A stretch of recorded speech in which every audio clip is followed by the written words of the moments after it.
Excellences, Mesdames et Messieurs, honorables invités, chers partenaires et amis de la République démocratique du Congo, mes très chers compatriotes, à l'heure où l'Organisation des Nations Unies, notre dispositif pensé et conçu pour le maintien de la paix et de la concorde dans l'humanité, ouvre la 80e session ordinaire de son Assemblée générale, la République démocratique du Congo, mon pays, a souhaité porter dans ce cadre la voix d'un peuple meurtri qui réclame vérité et justice. À l'instar de celui organisé à Genève, l'événement parallèle de ce jour se veut être un espace de parole utile pour éclairer les consciences et mobiliser les bonnes volontés éprises de justice et d'humanité et engager contre tout déni de ces valeurs fondamentales. Il est indéniable que depuis plus de 3 décennies, et ce ne serait jamais trop de le rappeler à chaque occasion, à chaque conscience, nos populations payent un tribut humain insoutenable. Familles décimées, villages rayés de la carte, communautés déportées ou forcées à la disparition en raison de leur identité pour permettre l'implantation de populations étrangères qui héritent illégalement de leurs terres, autorités traditionnelles réduites au silence absolu et remplacées par des lignées étrangères entraînant une désarticulation identitaire, femmes et enfants brisés.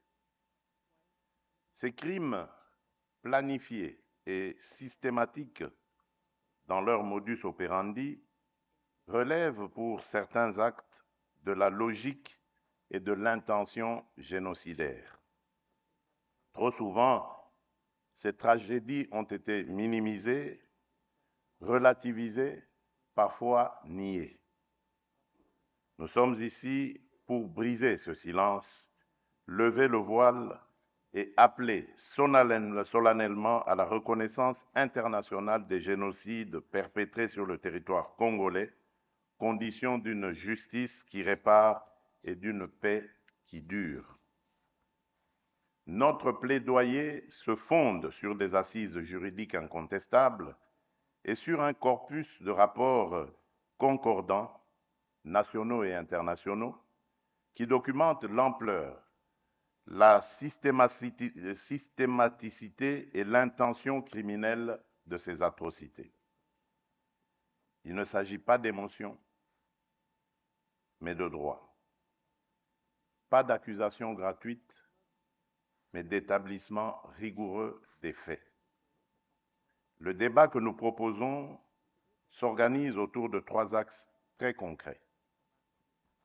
Le premier, c'est cartographier les faits à caractère génocidaire commis en République démocratique du Congo au cours des 30 dernières années.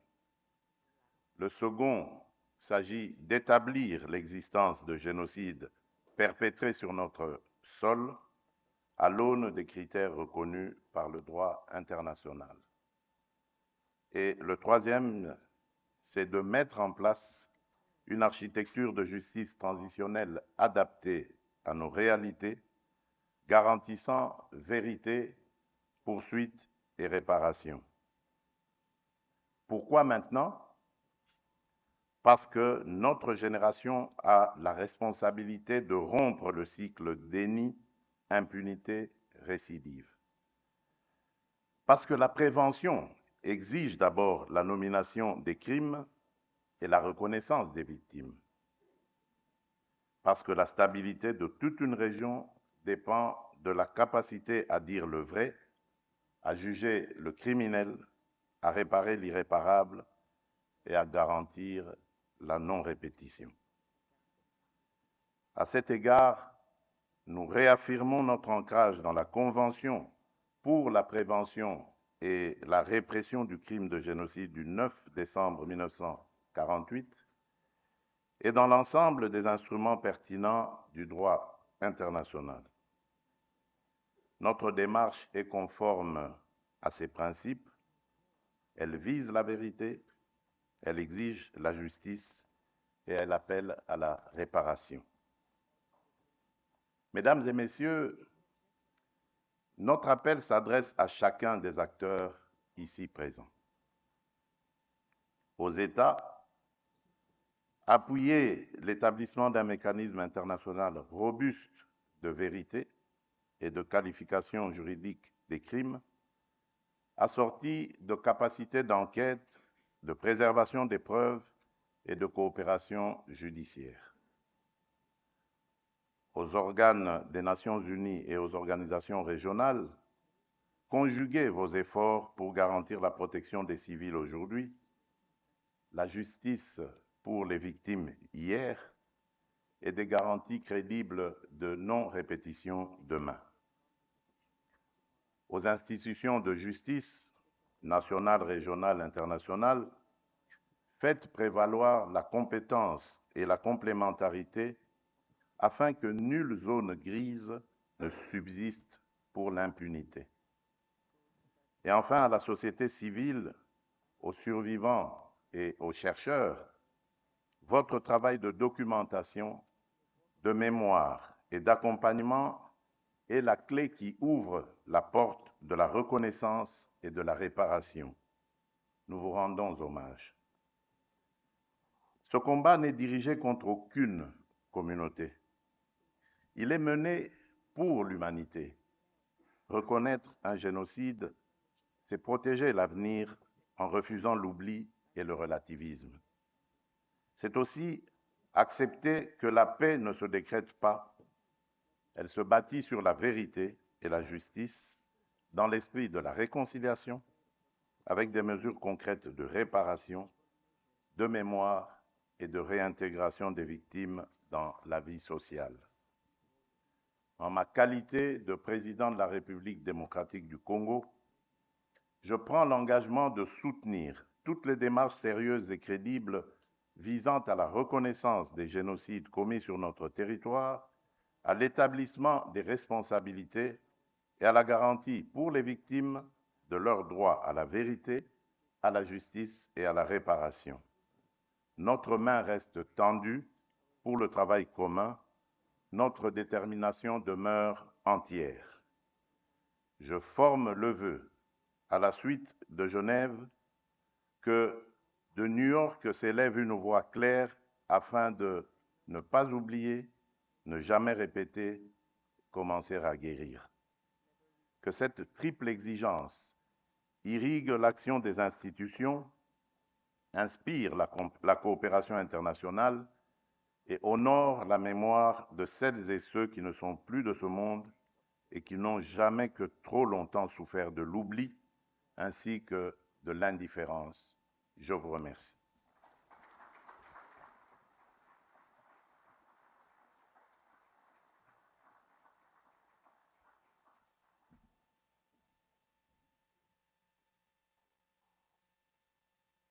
Chef de l'État, nous allons continuer avec la suite du programme que vous avez.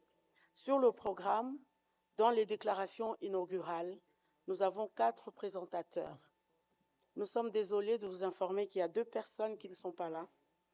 Il y a le professeur, Monsieur Chaloka et Eric Adams, qui est le maire de New York. Nous allons, sans plus tarder, je vais inviter Madame Pramila Patten, la représentante spéciale des Nations Unies sur les violences sexuelles liées au conflit, qui va nous parler des violences sexuelles liées au conflit et construction d'une paix durable en RDC. Madame.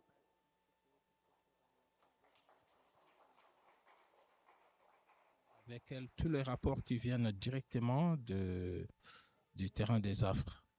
Président de la République, distinguée Première Dame, distingués participants, c'est avec une profonde émotion et un sentiment de responsabilité que je prends la parole aujourd'hui.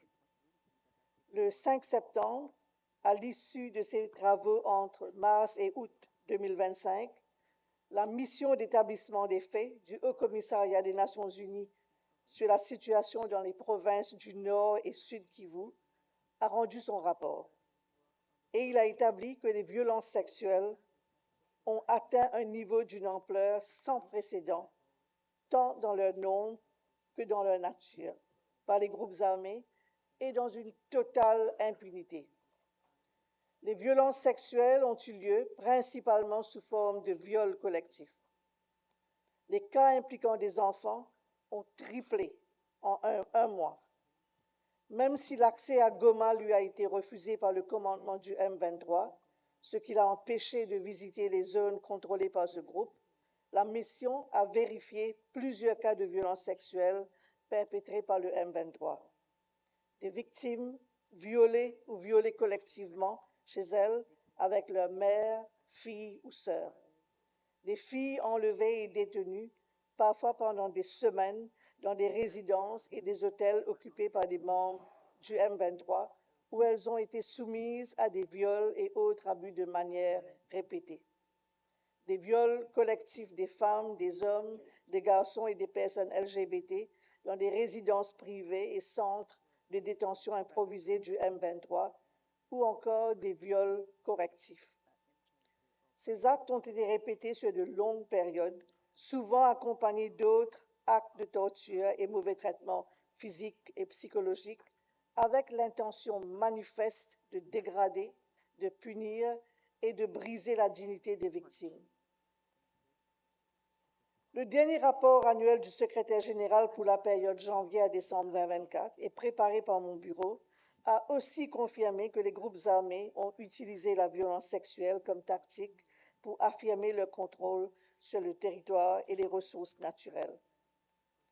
Lors d'une récente visite à Kinshasa pour appuyer les initiatives nationales en matière du droit à la réparation, les prestataires de services de santé m'ont rapporté avoir traité 26 000 cas de violences sexuelles au nord et sud Kivu de janvier à juin 2025. Excellences, Mesdames et Messieurs, cette réalité poignante exige une action urgente et déterminée. Avec tout ce cycle infernal de violence, il importe de poser quelques questions. Que pouvons-nous dire à ces multiples survivantes qui se voient refuser l'accès aux cliniques en raison d'un manque de soins de base et de rupture totale de PEPKit? Alors que les besoins augmentent, le financement de l'aide vitale est réduit, ce qui met le secteur humanitaire à rude épreuve. Pouvons-nous rester insensibles, sachant que depuis le premier trimestre de cette année, un enfant est violé chaque demi-heure? On se demande pourquoi une telle indifférence. Comment pouvons-nous accepter que les femmes et les filles, souvent déplacées et plusieurs fois, aient à se prostituer pour survivre en vue de l'insécurité alimentaire aiguë? Peut-on oublier ou ignorer cette nuit d'horreur du 27 janvier 2025, où lors de l'attaque de la ville de Goma par les M23, 160 femmes ont été violées par les prisonniers hommes, puis laissées en proie aux flammes, brûlées vives dans leurs cellules de la prison de Muzenze en toute impunité. On parle de survivantes, mais on oublie que nombreuses sont celles qui ne survivent pas. Des cas de femmes tuées après un viol avec une cruauté incompréhensible ont aussi été recensés. Je voudrais saluer le gouvernement qui, face à tous ces défis, continue d'amplifier ses efforts et a récemment actualisé les plans d'action nationaux des FARDC et de la PNC sur la lutte contre les violences sexuelles. Ces efforts viennent s'ajouter au travail important de la justice militaire et les initiatives nationales des réparations aux survivantes des violences sexuelles. Hélas, les cycles des violences à répétition fragilisent ces efforts, sinon les réduisent à néant. Excellences, la manière dont nous affrontons cette crise est le véritable test de notre détermination. Nous ne pouvons pas nous contenter de prononcer des paroles de condamnation, alors que les survivantes manquent de soutien pour continuer leur vie. Des milliers sont privés d'accès aux soins médicaux, aux soins psychosociaux, au logement et aux recours juridiques. Elles paient le prix de l'impunité. Elles méritent plus que des promesses. Elles méritent protection, assistance, justice et réparation et un avenir sans peur. Pour qu'elles puissent avoir la paix et la tranquillité d'esprit, des services rapides et adaptés doivent les atteindre rapidement et à grande échelle. Il est urgent d'accélérer le paiement des réparations aux survivants et de les associer à ce processus. La justice transitionnelle doit aussi se développer en complémentarité avec la justice pénale, dont les mérites sont indéniables, et doit inclure des mécanismes de recherche de la vérité, de préservation de la mémoire, ainsi que de prévention et de la répétition de tous les crimes, y compris les violences sexuelles liées au conflit. Mon bureau, à travers l'équipe d'experts, demeure pleinement engagé à poursuivre son travail aux côtés des autorités judiciaires et des acteurs de la chaîne pénale. Mesdames et messieurs, la route vers une paix durable en RDC passe inévitablement par l'éradication des violences sexuelles liées au conflit. Nous devons agir ensemble avec détermination et passion et compassion pour réparer les tissus déchirés par la guerre et construire un avenir où chaque Congolaise et chaque Congolais peut vivre en paix et en dignité. J'appelle au respect sans faille des efforts régionaux et internationaux de paix, y compris ceux entrepris à Washington et à Doha. L'appui de la communauté internationale, y compris l'appel urgent et répété de protéger les civils, notamment contre les violences sexuelles, tel que rappelé dans les mandats successifs de la MONUSCO, doit être maintenu. Nous devons faire taire les armes et amplifier la voix des femmes. Nous le devons non seulement aux générations futures, mais aussi aux survivants d'aujourd'hui. Les cicatrices et les traumatismes laissés par les violences sexuelles laissent une ombre profonde. Nous devons persévérer pour apporter à toutes les personnes touchées la lumière de la guérison et de l'espoir. L'urgence d'action est maintenant à notre portée à tous. Que le corps des victimes cesse d'être un champ de bataille pour devenir un siège de paix, garantissant l'avenir à une génération qui aura retrouvé sa dignité. Je vous remercie pour votre engagement dans cette noble cause. Merci.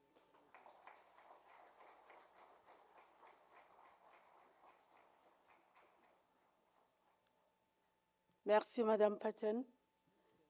Je vais maintenant inviter Madame Ida Sawyer, directrice de la division crise, conflit et armes à Human Rights Watch, qui va nous parler de la prévention du génocide en RDC, vue des acteurs associatifs, un appel des victimes à la vérité, à la justice et à la responsabilité. Je vais également appeler le technicien parce que je crois qu'il doit remonter le micro.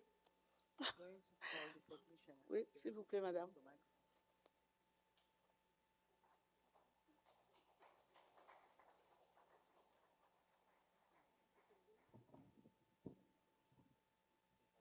Publié sur la situation humanitaire catastrophique en République démocratique du Congo. Donc, ce sont faits.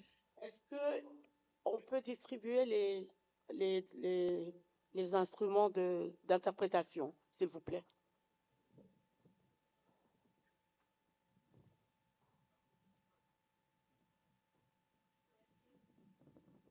Merci Madame Kabamba et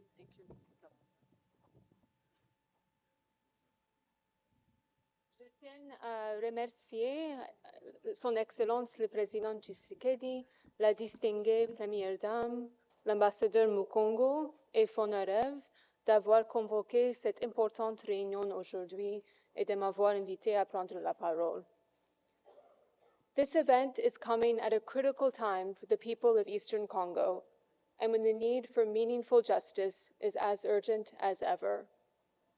Just in the past 2 months, the Ugandan-led ISIS-linked Allied Democratic Forces killed more than 40 people, including several children, with guns and machetes during a nighttime church gathering in eastern Congo's Ituri province on July 26th to 27th.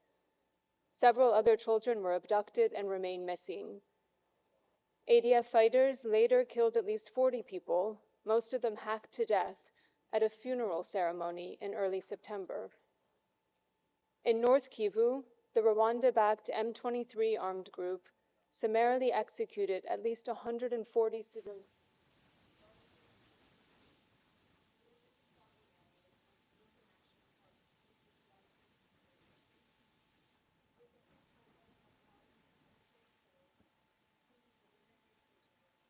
Thrown into the Rutshuru River.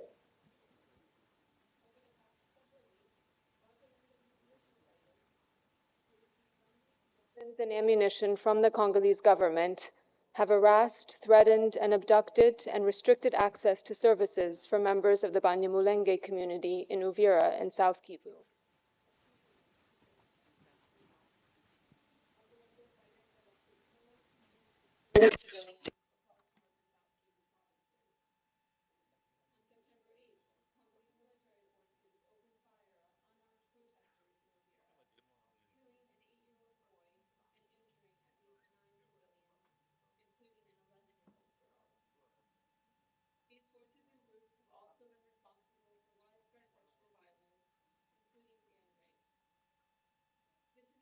Small sample of what we at Human Rights Watch and others have documented recently. As has been the case for much of the past 30 years, the people of Eastern Congo are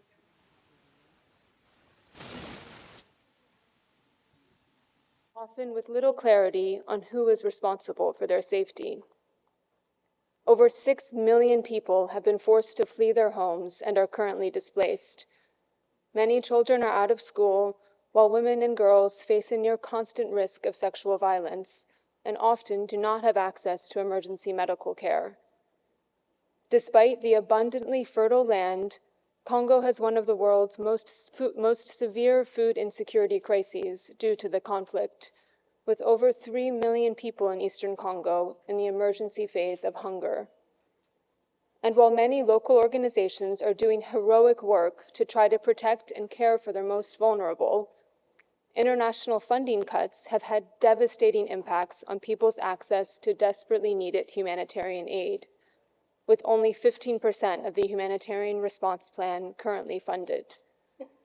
The M23's capture of Goma and Bukavu at the beginning of the year and its control over large parts of North and South Kivu have significantly hampered the delivery of humanitarian aid. A key factor that has allowed these cycles of violence and abuse to continue is an overwhelming culture of impunity. Despite extensive documentation efforts, including the 2010 mapping report detailing serious crimes committed across Congo between 1993 and 2003, the involvement of the International Criminal Court, prosecutions by Congolese military courts, and commitments by President Tshisekedi and Kabila before him to prioritize justice, these efforts have all fallen short. La prosecution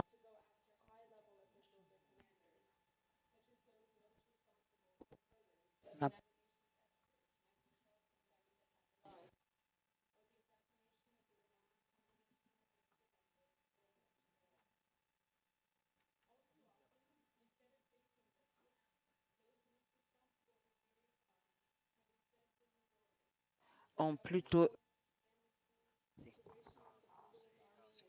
par intégration dans l'armée. Sanctioned government allies, funded and armed by the Congolese government. And then when they face new grievances, they often take up arms once again against the government. Many of those responsible for the massacres and other abuses that we at Human Rights Watch have documented over the past several months have long records of involvement in serious crimes. We've seen the same names coming up again and again, often as they move from one armed group to another, or as they integrate into and later defect from the Congolese army. General Baudouin Ngaruye, for example, who's reported to have commanded the M23 fighters responsible for the large-scale killings in Rutshuru this past July, is someone whose crimes my colleagues and I have been documenting since at least 2008, including the recruitment and training of hundreds of children when he was part of a previous Rwanda-backed rebellion, the CNDP, torture, executions, and maiming, especially of women, when he was an officer in the Congolese army, and other serious violations as part of the first iteration of the M23 rebellion in 2012. Impunity for his past crimes has only fueled the abuses we're seeing now.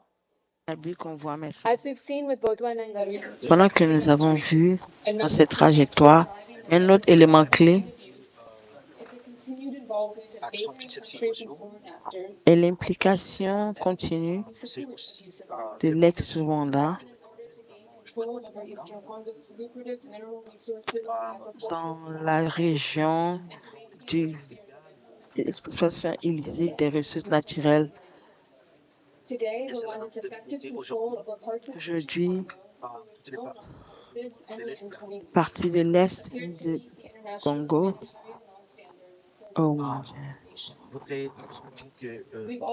voudrait que le Congo puisse être restauré.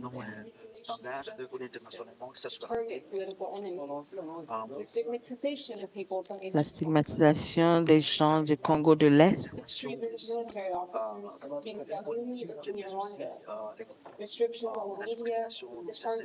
restriction des médias, les journalistes activistes, l'utilisation par l'intellect,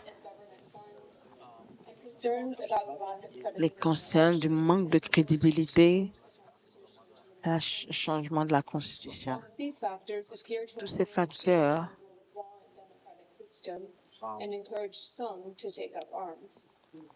encouragent d'autres à prendre les armes. Donc, ce qui doit se passer maintenant, afin d'adresser ces défis et travailler pour envoyer la fin à ces abus, voici des recommandations.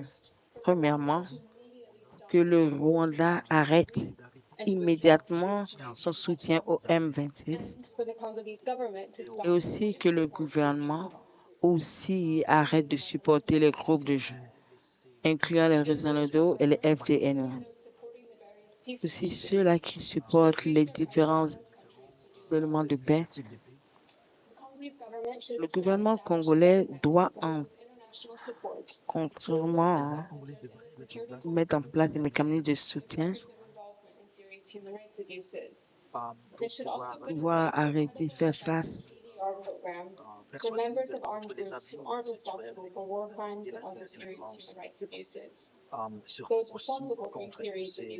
ceux-là qui sont responsables des abus doivent faire face à la justice.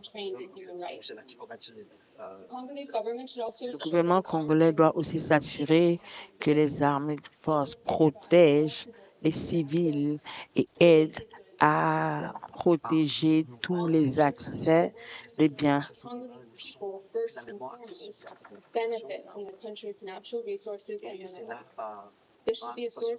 Il doit aussi avoir une source de développement, de prospérité du pays, pas seulement pour les acteurs. C'est aussi important d'arrêter la restriction aux médias et aussi contre la discrimination.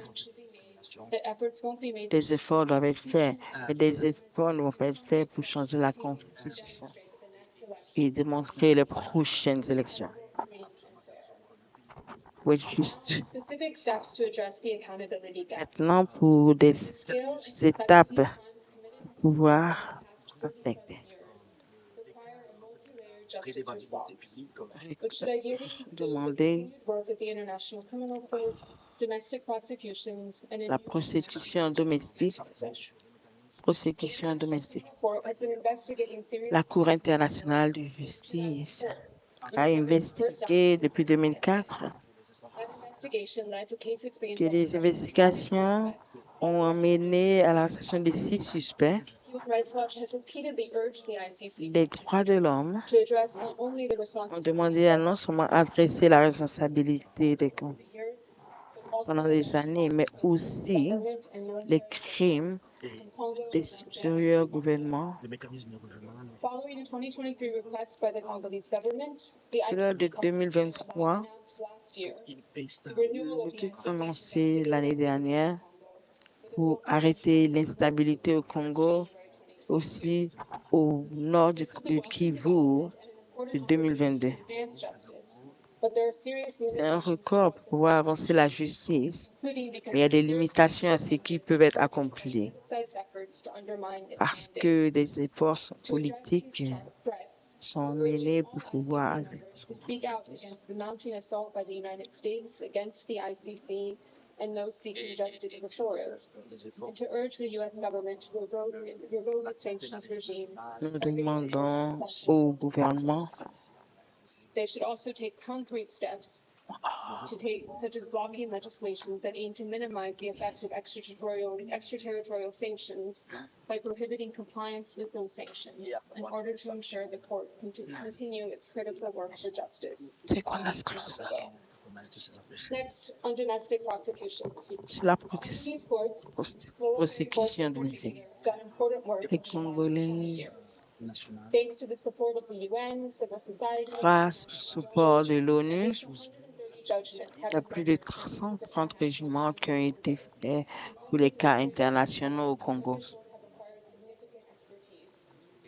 Des expertises significantes. But at the same time, these Au domestic même moment, ces efforts domestiques face challenges. continuent de faire face à des défis. The results of significant Les résultats sont cannot be found une in either the ICC or domestic courts alone. What we need is to fill this gap is the establishment of an internationalized justice mechanism that can combat mécanisme international de justice, courts. Such a la Cour domestique. Tous ces mécanismes, chambers ces chambres judicial system doivent être affectés par des crimes contre l'humanité et des instances. We're very glad to see support in this direction. Nous sommes heureux de voir qu'il y a un soutien du gouvernement congolais et de l'ICC. Stakeholders. We would need to keep in mind some guiding principles. Les principaux de Christians should build on the expertise and experience that's already been acquired and complement and add to the work of domestic courts and especially l'aide aux cours domestiques actors and representatives of victims et les représentants des victimes discussions as this new mechanism et des discussions afin pendant que les mécanismes sont établis, incluant ceux-là qui ont été faits pendant plusieurs années. Thank you. Merci. Qu'est-ce qu'il y a à répondre?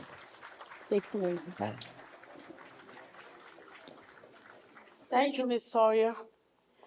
Comme Madame Sawyer a fait sa présentation en anglais, et je suppose qu'il y a beaucoup de gens qui n'ont pas eu de problème avec ça, j'ai une petite question pour le président.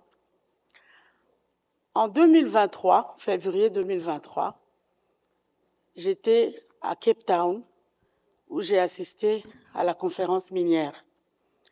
Et le président, avant de commencer son discours, il a parlé en anglais.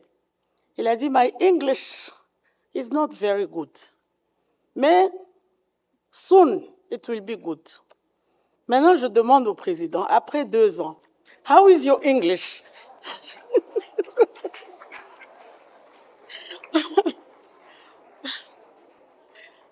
I think it's good. Yeah, right? Thank you. Maintenant, je vais passer le micro à mon co-modérateur, Monsieur John Victor Nkolo, et je suis honorée d'avoir été à votre service. Merci.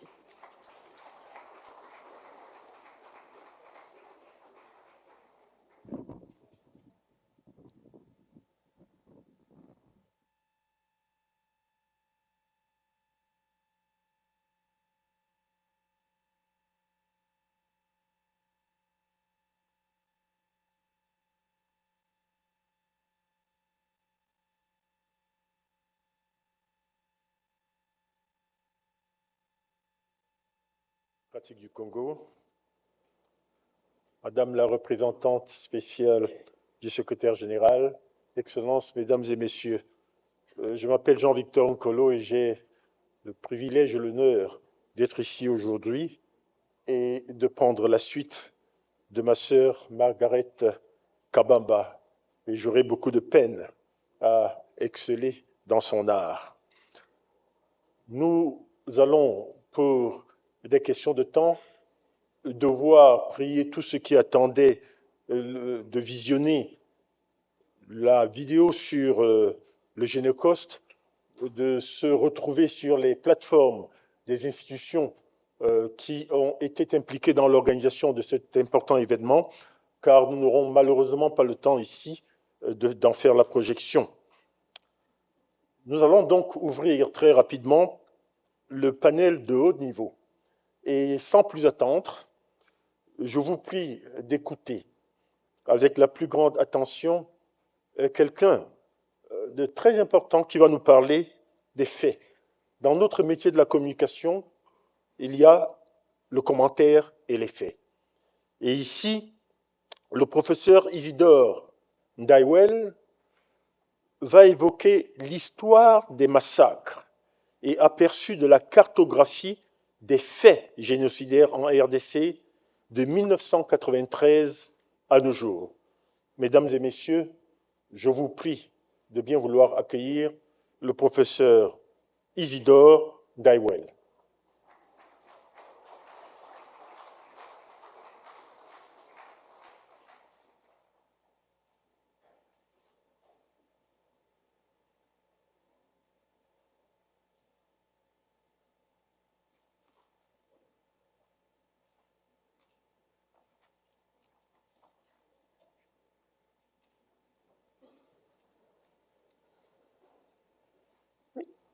Excellences, Monsieur le Président de la République, chef de l'État, avec mes respectueux hommages déférents. Excellences, Madame la distinguée Première Dame, Excellences, Mesdames et Messieurs les membres du gouvernement de la République, Mesdames et Messieurs les ambassadeurs, Excellences, Mesdames et Messieurs. La République démocratique du Congo, le Congo de Lumumba, a connu dans son histoire deux grandes périodes de massacres de populations à grande échelle. Il s'agit des périodes correspondant chaque fois à l'impératif de grande exploitation de ses ressources naturelles. La première est celle bien connue de la fin du XIXe siècle. À la suite de la découverte du pneu gonflable, le régime léopoldien avait décrété en son temps une grande campagne de récolte du caoutchouc, en fermant totalement les yeux sur les modalités concrètes de cette opération sur terrain. Ainsi, pendant une vingtaine d'années, pour maximiser la production du caoutchouc, les populations du centre du Congo ont-elles vécu un régime de terreur, soumises à des cruautés de type bestial, allant jusqu'à des incendies de villages, des séquestrations des femmes et d'enfants ou des supplices de mutilation des mains. La seconde grande période est celle de la fin du XXe siècle. Elle s'étale encore sous nos yeux, caractérisée par l'exploitation sauvage des ressources naturelles dans l'est du Congo. Une nouvelle conjoncture mondiale s'était en effet imposée dès la fin de la guerre froide. Le primat de l'économie avait transformé le monde en un champ d'action privilégié pour les sociétés multinationales, avec pour conséquence l'affaiblissement des frontières et celui du droit international. C'est dans ce contexte que l'Est du Congo est devenu une cible privilégiée, objet de la ruée mondiale vers des minerais stratégiques en cette ère de l'expansion de la téléphonie cellulaire, de l'engouement pour les véhicules électriques et de la résurgence des conflits mondiaux entre empires. À la fin du XXe siècle, l'agenda politique des pays des Grands Lacs en proie à des crises de démocratisation a constitué une conjoncture favorable. Le possible recyclage du régime de Mobutu était banni. Mais en Ouganda, une nouvelle dynamique politique était en place, avec l'avènement de Yoweri Museveni en janvier 1986 à la tête du pays. Le Rwanda, ciblé comme porte d'entrée au Congo, était soumis alors à l'effervescence d'une opposition politique dont les assises se trouvaient précisément en Ouganda. Cette opposition avait été identifiée comme capable de servir d'intermédiaire dans ce projet d'exploitation. Mais le soutien à cette dernière revenait inévitablement à prendre position dans un affrontement ethnique séculaire en faveur des Tutsis exilés contre les Hutus au pouvoir. Pour la petite histoire, rappelons ici que depuis le 1er novembre 1959, le Congo avait abrité massivement ces mêmes réfugiés Tutsis. Pendant 35 ans, de 1959 à 1994, ils ont fonctionné dans les institutions politiques, économiques et sociales du pays avant le grand changement qui allait intervenir en 1994, où les réfugiés Tutsis vont être remplacés par des réfugiés Hutus. La conquête militaire du Rwanda par cette opposition en exil a duré exactement 4 ans, de août 1990 à juillet 1994. Quant à la conquête de l'ancien Zaïre, suspecté d'être l'allié du régime Habyarimana et entamée en 1996, elle a laissé tirer dans le temps jusqu'à ce jour. Car la pression internationale d'essence commerciale était venue attiser et conforter une autre ambition, l'ambition séculaire du Rwanda de s'emparer des territoires de l'Est du Congo, particulièrement du Grand Kivu, pour y déployer ses excédents démographiques. Cette pratique avait été entamée en 1927 pour soutenir l'industrie congolaise naissante par une main-d'œuvre rwando-burundaise affectée alors dans le Grand Kivu, l'Ituri et le Katanga. Le mouvement avait été accentué à partir de 1948 par le peuplement massif du Nord Kivu par les immigrés rwandais pour des raisons humanitaires. Ainsi, l'enjeu contemporain de faire main basse sur les minerais stratégiques se doubla de celui de la conquête des espaces. Voilà pourquoi les inévitables violences barbares de l'exploitation des ressources naturelles sont-elles accompagnées d'une opération de destruction des populations autochtones pour réduire leur nombre, pour compromettre leur reproduction et dans l'immédiat pour les obliger à quitter leurs terres et les rendre disponibles pour d'autres occupations. Et c'est ici que réside l'intention génocidaire d'éliminer une espèce humaine se trouvant sur les terres convoitées au profit d'une autre. Excellences, Mesdames et Messieurs, comme on peut le constater, ce second temps de massacre est plus grave que le précédent par sa durée, qui dépasse déjà les 30 ans. Il est encore toujours en cours et il vient d'être consommé entièrement le premier quart du XXIe siècle. Il est plus meurtrier aussi par le degré de cruauté qui l'accompagne, mais aussi par leur étendue sur les 4 provinces les plus peuplées du pays, le nord et le sud Kivu, l'Ituri et le Maniema, avec ramification sur une demi-douzaine d'autres provinces limitrophes. Visiblement, la stratégie adoptée est multiforme. Il s'agit de l'élimination systématique des notables, chefs coutumiers, pasteurs, évêques, pour priver les populations concernées des points de repère. Il s'agit de la destruction de cette population à grande échelle, y compris de manière artisanale, à la machette ou à la houe.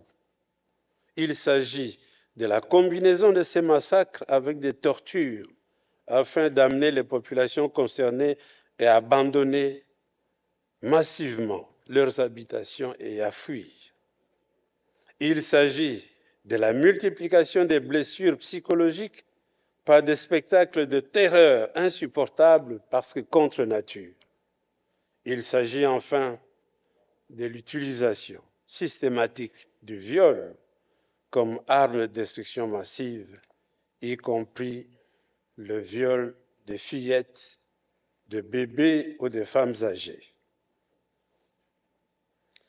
Par contamination ou sur commande, ces recettes ignobles ont été adoptées par des intermédiaires ou des complices locaux qui les reproduisent dans le cadre des groupes armés.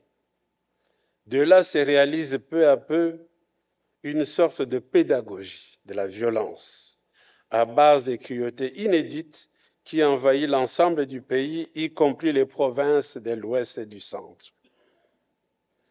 En complément du contenu du rapport mapping du Haut Commissariat des Nations Unies sur la décennie 1993-2003, le gouvernement de la République démocratique du Congo, par l'entreprise du FONAREV, a réalisé un début d'inventaire des massacres de population et des atrocités commises à partir de 2003 dans les provinces du Nord Kivu, du Sud Kivu, de l'Ituri et du Maniema, de Tanganyika, du Haut-Katanga, du Kasaï central, du Sud-Ubangi et de Kinshasa. Le résultat est terrifiant. 2039 cas ont été identifiés et documentés sur le terrain. Parmi ceux-ci, 1555 ont été certifiés et qualifiés. Sur ces 150, sur